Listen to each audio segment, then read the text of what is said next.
again, brothers and sisters. I can see young faces, just like the speaker. Just, give me this opportunity kasi ako may hawak ng mic. Wala na po tayong magagawa doon. Thanks so much for this opportunity of being here today.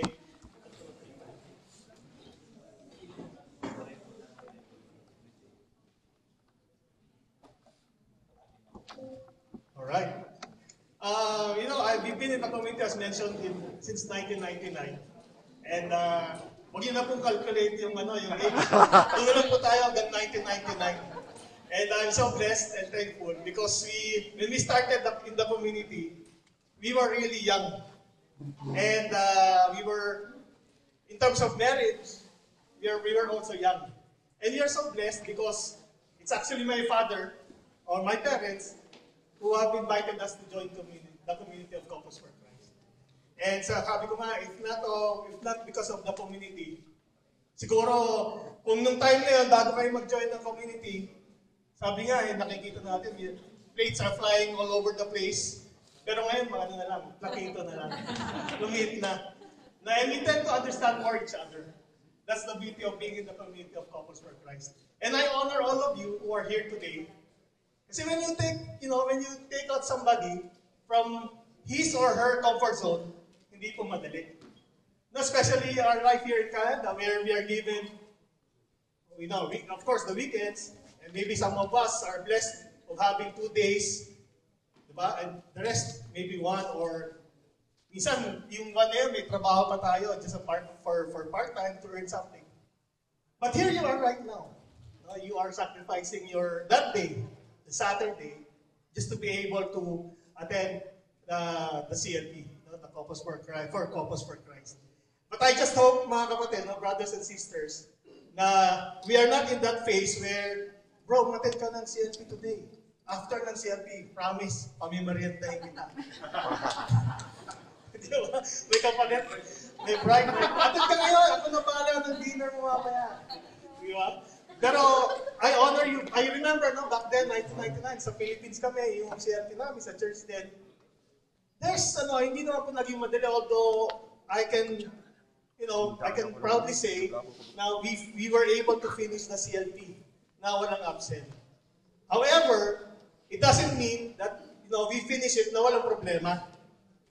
No, every day, every moment that we attend the CLP, or even before, talagang si Satan, he tries to challenge you, he tries to bother you of not attending. May mga moments na, pag naglakad kami, papunta sa CFP, sa church, magkaiwalay kami maglakad. Minsan si Y pang nasa harapan, ako nasa likod, minsan mo ako nasa harapan. Depende siguro kung sino may kasalanan. Kung sino may kasalanan, nasa likod. Ako lang may kasalanan. Pero, we tend to go. We tend to attend. Kahit na yung mga simple things na nagkamali ka lang ng sampay ng towel. Nakaka-relate tayo dyan. Nagkamali lang ng sampay ng towel. Sabi ko, huwag mo dyan ilagay. Ayun na, away na. And that sometimes, prevents us from doing something for the Lord. That's why sinasabi mo, I honor you for being here. Kasi I'm sure, hindi po naging maganda yung umaga natin. Baka may mga nagkatampuan kagad. But again, if you offer your time to the Lord, especially first thing in the morning, the feeling is so wonderful. Tama po ba? The feeling is so different. Pag nag-start ka ng araw mo na it's all about the Lord, sabi nga, pagising mo ng umaga, huwag mo namang sabihin, ito pa rin ang katabi ko. Huwag naman daw ganon. Pagising mo sa umaga, thank the Lord for allowing you to sleep. Thank Him for allowing you to wake up. And thank Him for seeing your wife nakatabi mo. And seeing your children nakasama nyo. All those wonderful blessings that will start your day and start your day right. Amen? So today, sabi nga last session, we talked about God's love. And it was shown earlier, God loves, creates, di ba? God's love saves. And God's love sustains. But the best reflection or embodiment of God's love is His only begotten Son. And yun po yung pag-uusapan natin today. How do we really know Jesus Christ? No, His only begotten Son. How's our relationship with Him? No, kamusta ba yung ating paniniwala about Jesus Christ? This talk is, of course, sabi natin, it's all about Jesus Christ. But I'm not going to take your time for so long. No, but here we are going to understand, I hope, that we try to understand about Jesus Christ. No, and the other verse for today, ako nga po pala si Brother Tommy. Ito po yung aking family. Ayan po ang aking, sabi nga ngayon na, one and only wife. Ang aking ex-girlfriend. Si Day, you'll see her later. And we are blessed with two daughters. No? And Mariel and Isabel. And si po si Mariel, nasa left side. And ang pong baby until this moment, si Isabel. Yan po ang aming treasure. Real treasure coming from the Lord. So we've been married for how many years? Ayoko magkakamali. Mapagalitan mo ako. Lagi pa nagkakamali sa computation eh. No, but it's almost the same as our daughter. She's 27 years married. And our journey in the community is not really that, I hindi mo pwede sabihin na it's good, but it's wonderful. No, kasi we are journeying with the Lord. And up to this very moment, nag-start kami sa Philippines, hanggang mag-serve po kami sa Dubai, and then here we are right now in Canada, serving again. And wala na po kami pwede panghingin, or wala po kami, siguro this is the best thing that we can all really do, is to serve the Lord. So, kahit saan man po kami dalhin. So it's a gift. So our anchor verse for today, for this talk, is taken from the book of Mark 8, verses 27 to 30. It says here, now Jesus and his disciples set out for the villages of Caesarea Philippi. Along the way, he asked his disciples, who do people say that I am? They said in reply, the John the Baptist. Okay? And then the other, Elijah. Still others, one of the prophets. Sabi, you're just one of the prophets. And he asked them, but who do you say that I am? And Peter said in reply, you are the Messiah. Then he warned them not to tell anyone about him.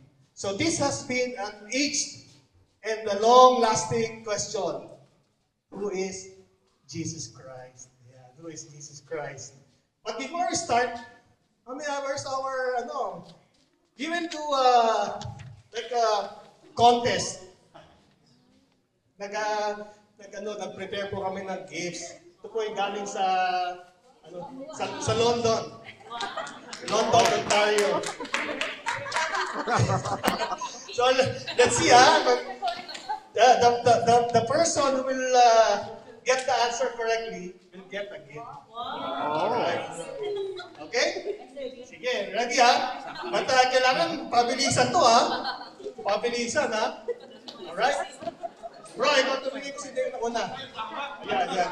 Kasi baka malingat ako, di ko magalit pa sa akin Alright, sige, let's do this. So this game is called Two Truths and One Lie. Alright? Marami natin dito. Alright, first question.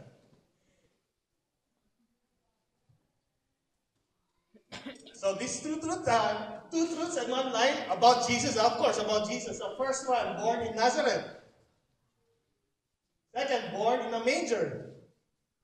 And third, son of a carpenter. So what do you think is the lie here? Or the not true, the false, out of these three? Bro, hindi mo nang tumaas na kamay tawagin mo. Sino Bro. Ang lie, born in Nazareth. Born in Nazareth. Let's see. Oh, correct. Born in Nazareth. Kasi hindi naman siya sa Nazareth. He was not as Jesus of Nazareth. Pero he was born in Bethlehem. Alright, so prize. Ano lang yun? Elimination! Bro, kasama ka sa prize. Meron akong swag. Ay, rosary. Hindi ka nakasama, hindi ka nakasali Hindi ka nakasali.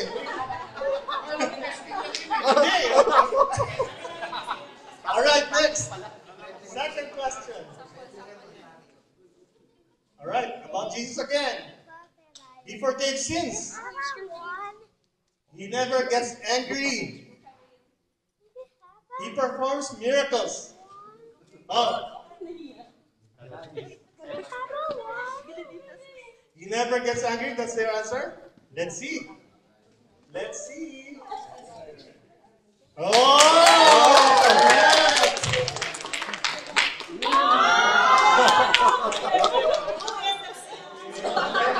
Congratulations. Yun, never gets angry. Diba? Yung grand prize natin, hindi ko na naipasok. Mabigat kasi. No, but he gets Jesus Christ also gets angry. Diba na, you remember the story in the what do you call this? Temple. In the temple, sorry. In the temple.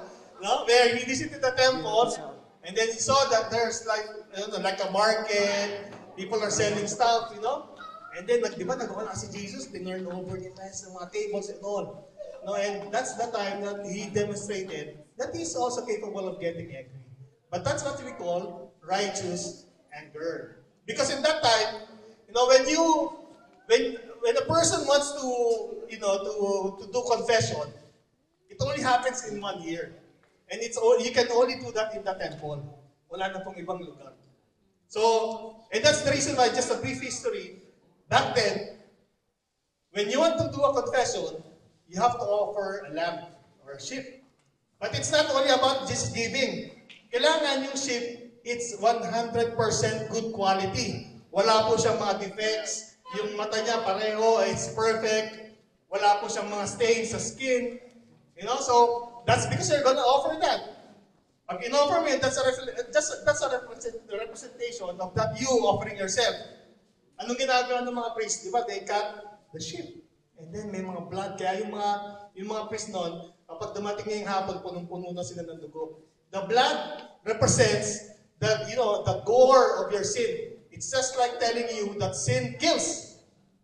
No? Sin kills. However, if the lamb that you're offering has some defects, then you have to go to the market para magpagpalit or either pagpalit or bumili ka ng iba. Now, this is where the problem comes in. Kasi yung mga may-ari ng mga nagbebenta doon is yung mga priest din na nandun sa church. So, kaya nagalit si Jesus because of that.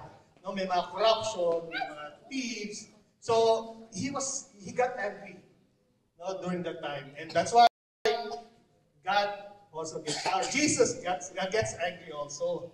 Now, of course, alam natin that he performs miracles. No? He demonstrated us. And of course, he forgave sin. Just like in the story of the paralytic man, that he was brought by his friends. Diba, sabi nga, get up, pick up your mat, and go. And your sins are forgiven, diba? So he forgives sins. Congratulations, bro. Hindi ka na rin kasama, ha? Hindi, basta, bulong mo na lang sa kay wife yung sagot. Next. He died on the cross. He resurrected after 3 days. He will never come again.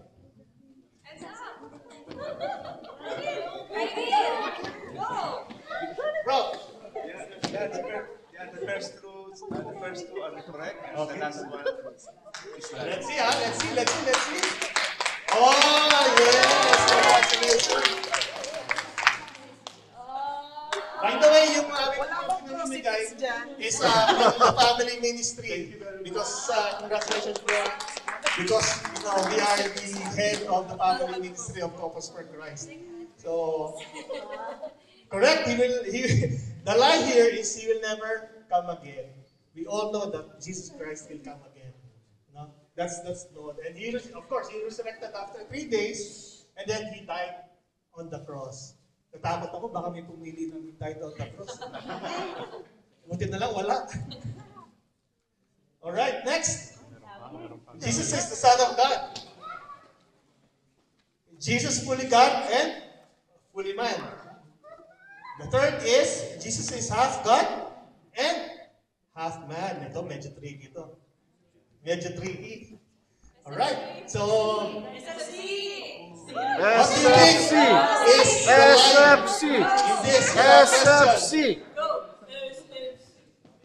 SFC. Oh. That's the last question. For the last question. All right. What do you think is the lie here? Nauna na bro. Yes. Okay. Hey, let's see Let's see.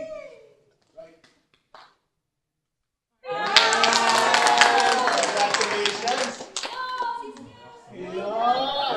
Nice. Half man and half God. But we all know that God is, or Jesus is 100% man and 100% God. No? Even he was living, or when he was in this world, he demonstrated and he felt the same thing that we are feeling. Nasaktan siya, umiyak siya. No? So he's 100% man and then 100% God. And of course, we know that Jesus is the Son of God. Diba? Sabi nga, in John 3:6, sabi niya, for God so loved the world that He sent His only begotten Son. And Jesus is fully God and the fully man, 100%. Alright, next. Jesus is our Savior. Jesus is risen. Jesus is an ordinary prophet. Jesus is an ordinary prophet.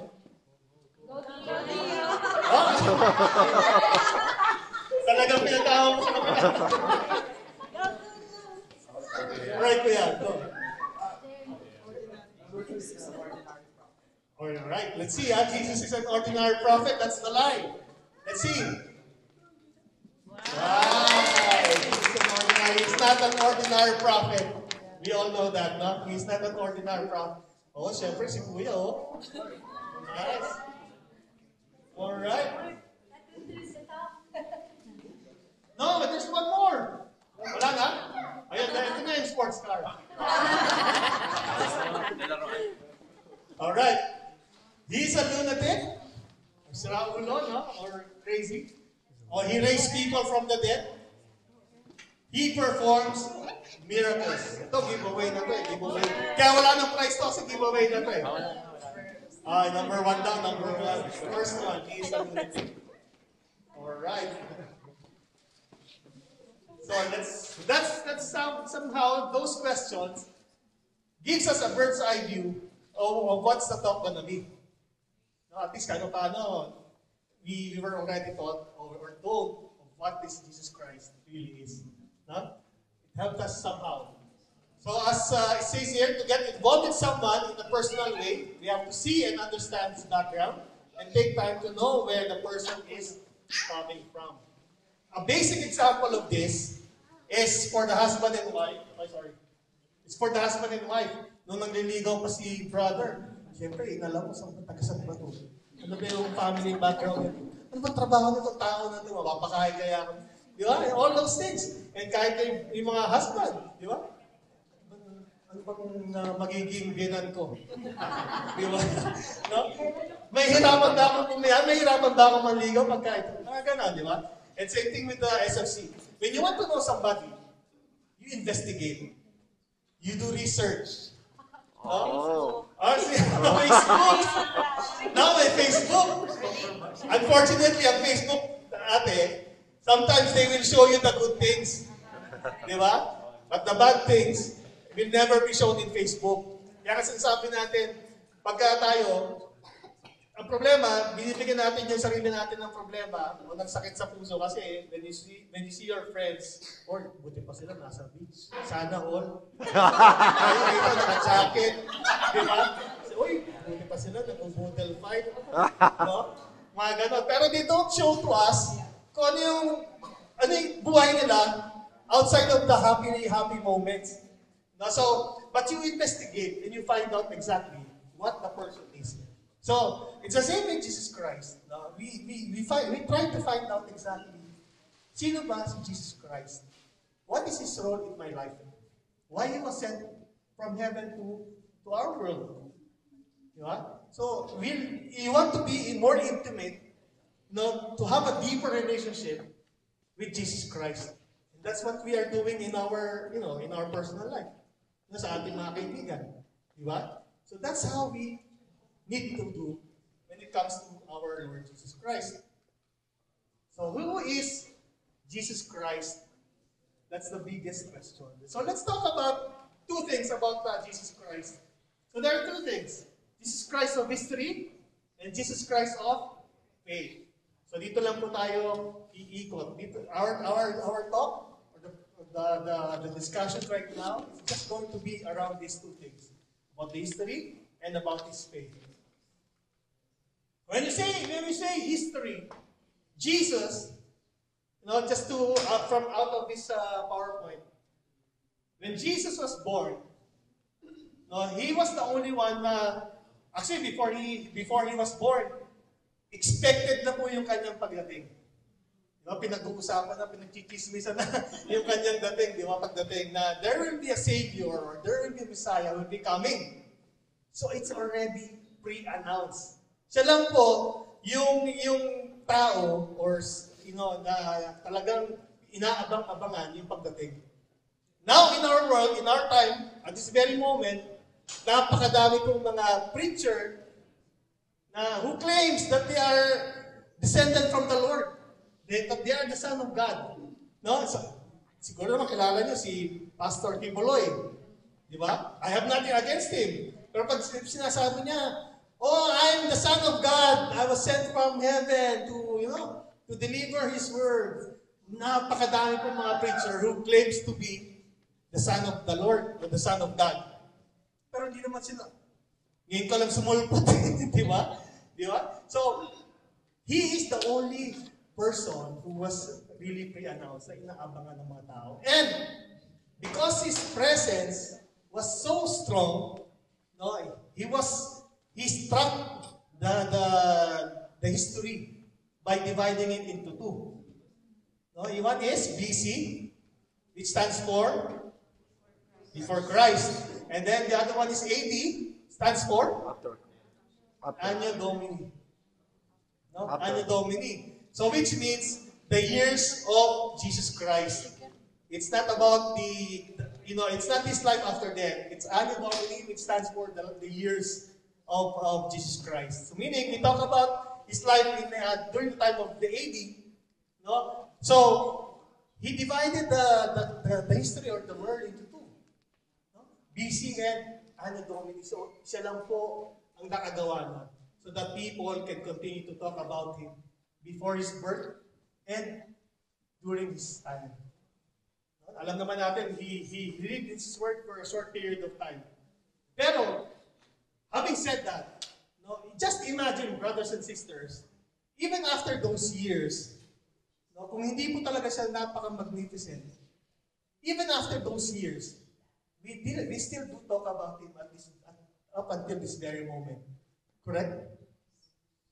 Yung mga tao before na nag-claim that they are the Son of God, they are descendants from the Lord, after that, di naman natin pinag-uusapan yung mga tao na yun. But it's only God that we talk, or Jesus Christ, who we are talking about. Even at this very moment. Agree po? Alright.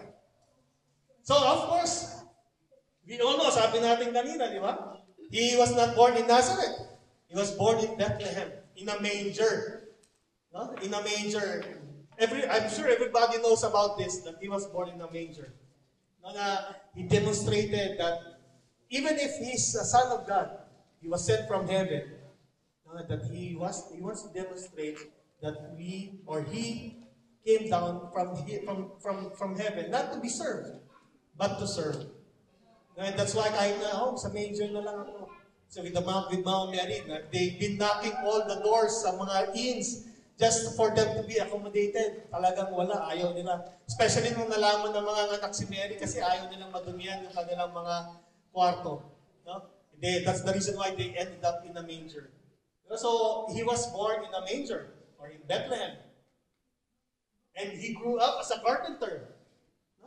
Carpenter, imagine. Because those years, kung ano po yung trabaho ng father, ituturo yun sa anak. So kung ang tatay mo is a fisherman, yun din po yung ituturo sa anak. And because his father, adoptive father ni Jesus, who is Joseph, he was a carpenter, so yun po yung pinasa niya sa anak niya, who's Jesus Christ, no? So he was a carpenter for so many years. And then up until the moment na it's about time for him to preach. No? It's about time for him to preach. Siya yung traveler, a preacher traveler, na goes out of the town, pero he goes only like around 150 kilometers. So roughly, siguro, kung we're going to talk about a place here in Ontario, siguro, I was actually Googling it earlier. No? Parang, Niagara, bro. I found out, Niagara, wala pang 100 eh. London, Ontario, is like around 168 kilometers. That's as per Google. As per Google. And Peterborough is roughly the same. No, akala ko nga yung Niagara is that distance, no? Pero hindi pala. So, yeah, so he goes only like 150 kilometers away from his home. So yun lang po yung distansya na kanya kino-cover. Of course, we know there were no proper transportation before, no? And the desert, and so of course yung ginagamit nilang sapatos doon, wala pang Nike noon eh. Di ba? Wala pang Nike. So walang proper, di ba? Walang proper sapatos. So yeah, so that's right. And of course, no, he did not have a school like Socrates, Plato or Aristotle. No, he has no school. But all the words, knowledge, wisdom are all coming from his father. All coming from his father, and that's the reason. That's how he preach. All the things that he's been saying or preaching are all coming from the Lord, from his father. And then he did not even have an army. No, katulad sino ba yung French general? I forgot. Napoleon. Yun. Talaga bro, ka-idol kita eh. No, si Napoleon Bonaparte. Diba? He has so many armies. But Jesus Christ is not like that. What he was doing before is he's attracting people by just his presence. No, kapag naglakad ng Panginoon, si Jesus Christ, pag naglakad na gano'n, because of his, siguro yung scent or yung kanyang itsura niya, yung aura niya is so magnetic na kapag dinaanan ka niya, you'll be attracted. Parang talagang mapapasunod ka sa kanya. No? That's how he was. He was a magnetic leader. Of course, Christ of faith. When you say Christ of faith, no? We all know that Jesus forgives sins. Jesus forgave sin. And one example, or good example, is the story of the paralytic man.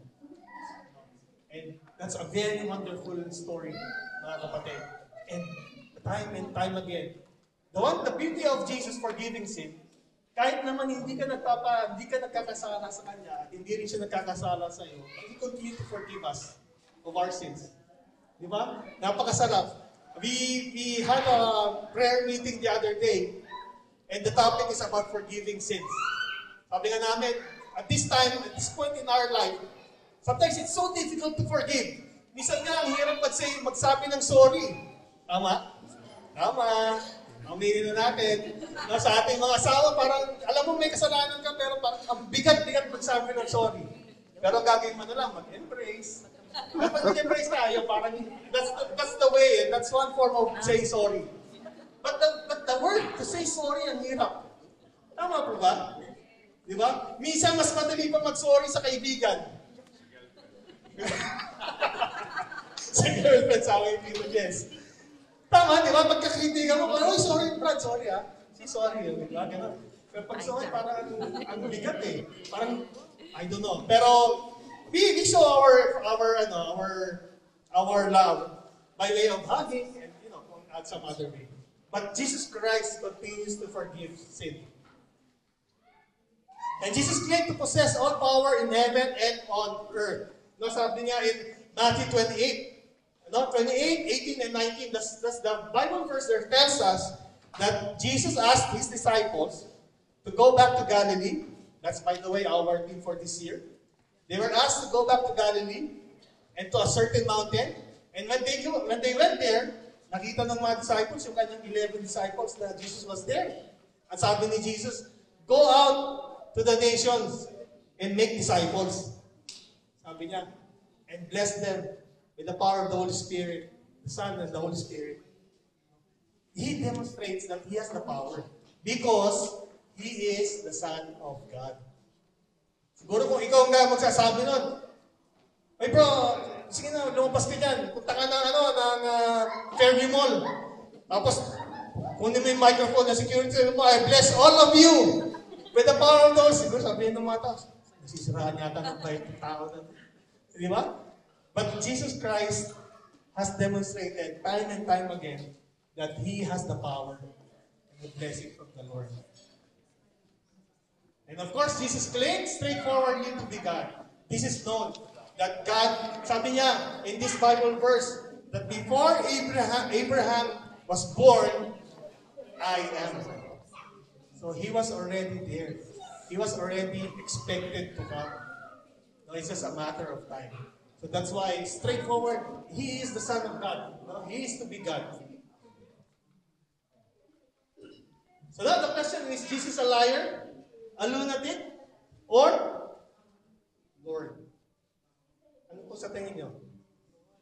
Liar po ba siya, lunatic, or Lord? Parang ang hirap, nag-isip pa. Liar yata. Parang ang tagal ng sagot ha. Nakakaalala. No? No, now we will now understand. Not that, see, Jesus is the Son of God, so He is Lord. When you say liar, hindi ko na po papahabain. Kung si Jesus Christ is a liar, and He has been lying all the time from the time that He started preaching, I don't think na dumating yung point na siya ay papako na sa krus. I don't think na hindi niya sabihin, hindi, nagsisinungaling lang po ako. Joke lang. Di ba? I don't think that he will offer Himself to be crucified kung siya ay liar. That's the basic example or basic explanation. No? If He's lying, deceiving all of us by way of what He was saying or telling us, nung dumating yung point that He was about to be crucified, I don't think He will continue or He will embrace that crucifixion. Especially how He endured, carrying the cross. Di ba? Hindi madali. Kung tayo nga, minsan, sa husband and wife, hindi mo pa natatapos yung sinasabi mo, yung husband, sabi ng wife, nagsisinungaling ka. Ako nga, bago pa ako magsimula, sabihin na ng asawa ko, nagsisinungaling ka. Wala pa ako sinabi. Sa mukha pa lang, alam ko, nagsisinungaling, di ba? No, but it's easy for us to tell. Di ba? Kapag may namit kang tao, at may sinasabi sa'yo, so by way of his action or her action, by way of how the person talks, alam mo na, sandali lang. I don't think na tama ang sinasabi ng itong tao nito. You can tell. Tama po, di ba? You can tell. Alam mo kaagad na yung tao ay nagsisinungaling. But I don't think Jesus Christ never demonstrated that. He was straight. There's no problem with Him. Actually, He was saying words na hanggang ngayon, talaga naman pag nabasa mo, you are really touched. No, He's the only person who did that. Hindi mo naman sabihin na lunatic si Jesus kasi wala naman pong problema sa Kanya. And He was consistent sa Kanyang mga sinasabi. Wherever He go, He was consistent. So there's no such way that we can say that He's lunatic. So we end up by just saying that He is really the Lord. Amen? So, pag tinanong, is Jesus lunatic, liar, or Lord? Sana sabihin ka agad natin, Lord! Wala na pong pause. Wala na pong pause. Alright, so now, because we have somehow understood who Jesus Christ is, and we are believing who's Jesus Christ. Do you believe now in Jesus Christ? Wala pong prasahan to, ha? No? We understand who is Jesus Christ. Now, When we know Jesus Christ, we then become Christians. Because now we become a follower of Jesus Christ. That's how simple it is. When you build that relationship with the Lord Jesus Christ, then you can consider yourself as Christian. Kasi meron ka ng deeper relationship with Him. No, you understand Him, you know His feeling, and sinasabi natin, because you know Him now, you have a deeper relationship, and you love Him, then you want to pass on that love to other people. Diba? Saan naman natin, Jesus is all about love. Jesus is all about relationship. And yun po yung gusto ng Panginoon natin to pass on to other people. And we know that Jesus is about salvation or saving people. No? And that's why He was sent down from heaven. Sabi natin ngayon na not to serve, but rather to serve. Yun po yung naging purpose ng ating Panginoon. So it's revealed through the cross. Wala na pong the best revelation kundi sa cross. By putting Himself in the cross. So we will know Jesus Christ more when we look at the cross. Kasi it represents the love, not only Jesus Christ's love for us, but also the love of our God. Not through Jesus Christ. And that's why we are so blessed and thankful because we have been saved. No, we are having this salvation because of Him. No? Because of Him offering His life in the cross. Pero, di ba, nagpakita pa siya na talagang He's human kasi nung He was praying in the Garden of Gethsemane, di ba, sabi na, pwede pa itong lumagpas sa akin? Di ba, dito, Al? No? Pwede pang sa iba na lang. Di ba? He demonstrated somehow he's also human. No? Nakikiusap siya sa tatay niya. But it's His destiny. And that's, hindi po kasi magiging fulfillment yung kanyang pagbaba from heaven here on earth if He will not undergo that process. So the cross is the means by which Jesus can truly know, or we can truly know Jesus Christ. So whenever we look at the cross, it represents not only Jesus Christ, but the love of Jesus or of our Father to us, and also the saving love of Jesus Christ to all of us. So sana, pag nakita natin yung cross, it's not just because, cross yan, sign of the cross. But rather, put more attention, knowing that that cross represents Jesus Christ's salvation, offering a salvation, and also the love from His Father. So when we truly know Jesus, when we take Him as our Lord and God, when we develop a personal relationship with Him, then we become truly Christian. Then we become truly Christian. But mga kapatid, I know the reason of you being here, apart maybe from yung merong nag-offer ng free lunch mamaya or ng dinner. No? I'm sure because you want to maybe rediscover yourself, maybe build that relationship amongst you and your spouse, or to strengthen your faith to the Lord, or even know the Lord even more. No? And there's a reason. There is a reason why you are here. But it's only you who will know that. But mga kapatid, you just being here, it means that you are offering yourself to the Lord. That you are offering your relationship to God, to strengthen your relationship to God. And for our SFC here, to develop that personality, that you at your young age, yung age natin, we are already offering our life to the Lord.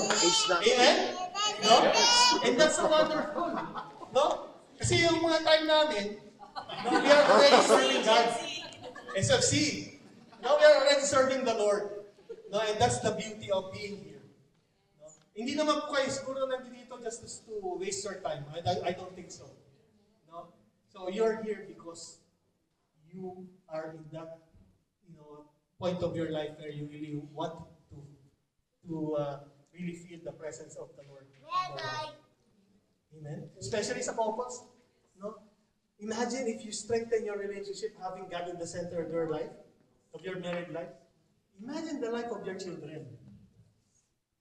The kind of life that your children will see.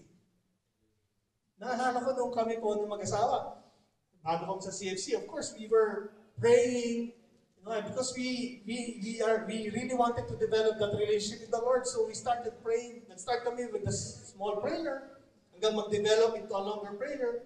And then we pray around, with our kids around us.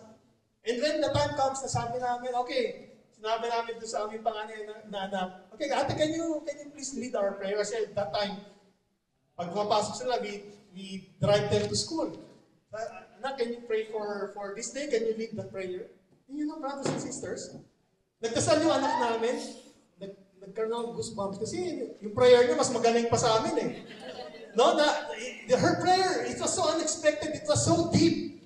No, we were never expecting na kapag nakikita niya pala kami nagpe-pray, nakikita niya kami, we gather as brothers and sisters in the community.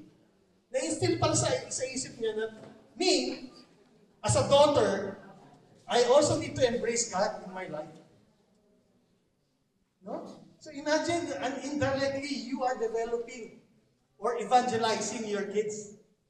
So it's a wonderful feeling when you develop that.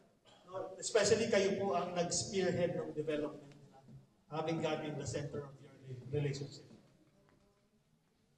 So as Saint John Paul II said, it is Jesus that you seek when you dream of happiness. No? He is waiting for you when nothing else you find satisfying. He is the beauty to which you are so attracted. It is He who provoked you with that thirst for fullness that will not let you settle for compromise. It is He who urges you to shed the mask of a false life. It is He who reads in your heart your most genuine choices and choices that others try to stifle. So what it really means to be a Christian, what it really means to be a Christian, brothers and sisters, as we have said, being a Christian is embracing our Lord Jesus Christ and building that very strong relationship with Him. No, it's just not a matter of saying, I'm a Christian, I'm a Catholic. Pero you just go to church 1 hour in every Sunday maybe, no? And that's only one time in one week. And I'm a Catholic, but okay, do you really have that relationship with the Lord? Maybe you go to church kasi parang naging obligation na lang, di ba? Part of our life. Kasi nakasanayan mo na lang na every Sunday you go to church. But do you really have a relationship with the Lord? That's the question. That's the question. So to be a Christian is to have a personal relationship with Jesus Christ. So a Christian is a person of faith, a person of hope, and a person of love. So that's why, ayun po yung sabi natin kanina, no? That when we walk, when people see the love of God in us. No? And when you say faith, yung pananampalataya, we have a strong faith with the Lord. Na kahit na ano man po yung dumaan sa buhay natin, alam naman natin that problems will come every now and then. Part na ng buhay ng tao ang problema. It just so happens sana na hindi po kontrolin ang buhay natin yung problema. But rather, we should control problems. No? And by doing that, no, yung part ng strong faith to the Lord, we will be able to control our life. And of course, hope. Na pag may pinagdaanan ka, alam mo, because God is with you, you will be able to surpass those problems. No? Na hindi mo tatambayan yung problema mo na parang ang bigat-bigat na ng mundo mo. Because you know that God is with you. And of course, love. Ito po yung love that God gave us through His only begotten Son. But God did not tell us, okay, this is the love that I want you to have. Ibulsa mo. Hindi naman po yung sinabi ng Panginoon. But rather, this is my love. Take it and share it with other people. Share it with other people. And it starts with your family. No? So, sa mga couples, with your children, share the kind of love that you have experienced from the Lord and share it to your kids. And sa inyo, sa family ninyo, sa kapatid or friends, no? Share that love that you have received from the Lord. So the Lord knows those who are His. As it says in 2 Timothy 2, verse 19, He is waiting for you to embrace Him with all your heart and for you to be called an authentic Christian. And of course, a sharer, kasi hindi naman po matatapos yung aking presentation, yung aking talk, kung hindi ko magbibigyan yung aking wine. Alright? So, to give you some, some sharing, hindi ko alam kung ano yung share niya. Sana hindi ako. I would like to call on my wife, si Bae Virtus.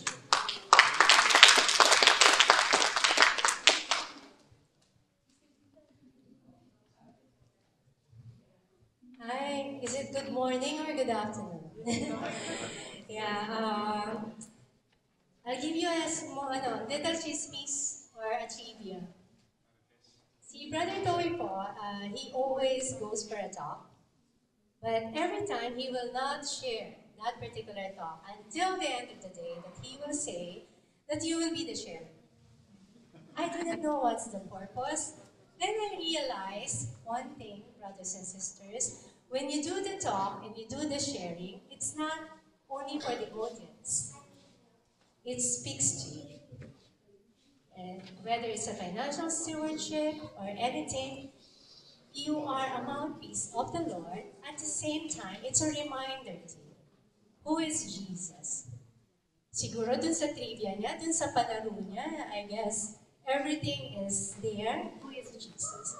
So I'm here just to give and to testify how good and how great is God for me as a person, as an individual. The background of the story, everybody knows I am born and raised by a single mom, coming from a very, very poor, sad, the usual OFW stories. But who is Jesus to me? To me as a person. Because hindi naman ako ang magtotoo. It's about me. When I was young, wala kasi akong tatay. So I always look up dun sa mga lalaki. I don't understand bakit wala akong tatay. So I always ask my mom, bakit wala? Then I realized my mom will bring us to charismatic, to the church, and I keep on seeing during our time, there are priests, and there are a lot of nuns in Philippines. I don't see so much, a lot of nuns in Canada. Compared to Manila or in the Philippines, you can see them doing catechism for the children. And I remember asking one of the nuns, who is Jesus? But Jesus is different from one person to another. I realized Jesus for me is my Father. My Father. I will give you one song. Huh? Oh, but I will not dance. Definitely. I'm a dancer. That's the same. I think you are all familiar with this song.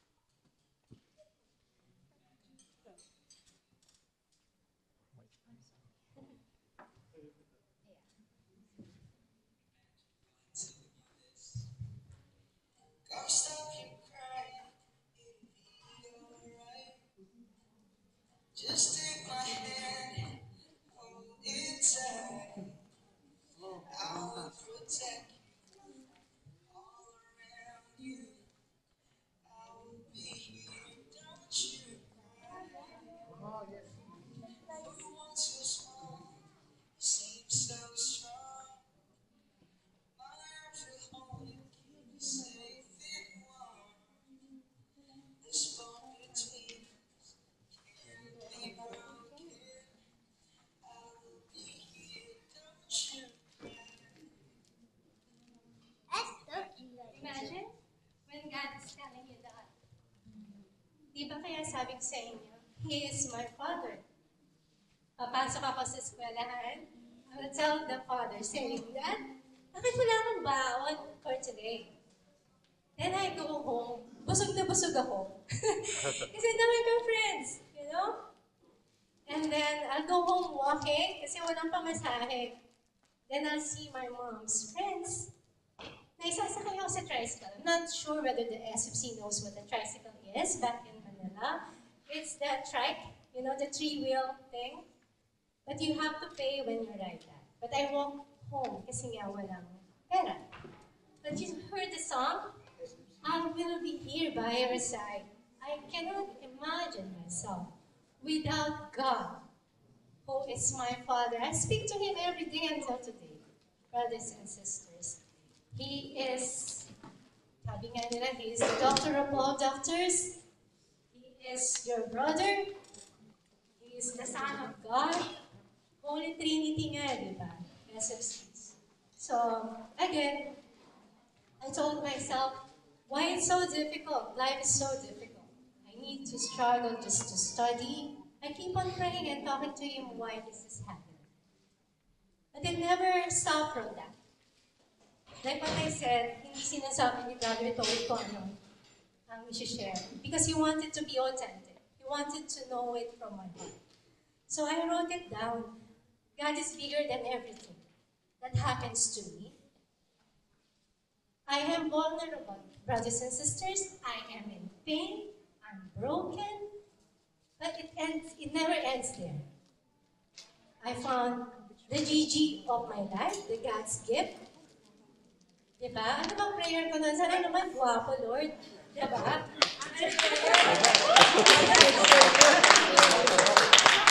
Pero mas malakas magdasal ang nanay ko eh. Sabi niya, the moment I was born, give him someone who loves God better than, more than anything else. Mas malakas ang prayer ng nanay ko. And he gives that to me. I believe, sisters and brothers of SFC, you will be longing to a partner that who loves God.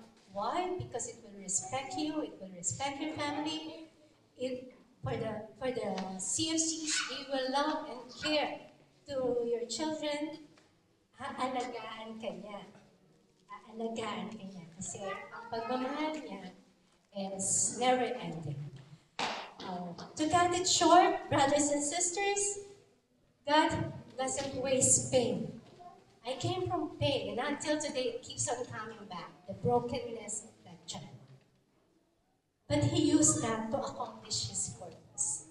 So God again, who is God, who is Jesus, He is my Father. Kung ang tatay mo si Lord, who can be against you, right? So I'm standing here to give you a testimony. I got my greatest God's gift. My husband, Towie, maagang nag-asawa. 27 years, actually it's 28. Mali siya.